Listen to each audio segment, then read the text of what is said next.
किराणा मालाच्या दुकानात पान मसाला, सुगंधी सुपारी आणि सुगंधी तंबाखूची विक्री करणाऱ्या एकाला जुना राजवाडा पोलिसांनी अटक केली।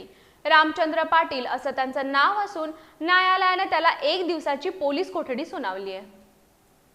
कळंब कारागृहाजवळील शिवाजीनगर इथल्या एका किराणा माल दुकानात बंदी असलेला पान मसाला, सुगंधी सुपारी आणि सुगंधी तंबाखूची विक्री सुरू होती। याबाबतची माहिती मिळताच अन्न औषध प्रशासनानं या किराणा माल दुकानावर छापा टाकला। इथला विविध कंपन्यांचा पान मसाला, सुगंधी सुपारी आणि सुगंधी तंबाखू असा सुमारे 4186 रुपये किमतीचा मुद्देमाल जप्त करण्यात आला। या प्रकरणी अन्न औषध प्रशासनाचे सहाय्यक आयुक्त गणेश महादेव कदम यांनी जुना राजवाडा पोलीस ठाण्यात फिर्याद दाखल केली। त्यानुसार पोलिसांनी या प्रकरणी रामचंद्र सखाराम पाटील याला अटक केली। आज त्याला न्यायालयात हजर केला असता न्यायालयाने त्याला 1 दिवसाची पोलीस कोठडी सुनावली आहे। पोलीस निरीक्षक किरण लोंढे यांच्या मार्गदर्शनाखाली पोलीस उपनिरीक्षक सायली पडवळ अधिक तपास करत आहेत।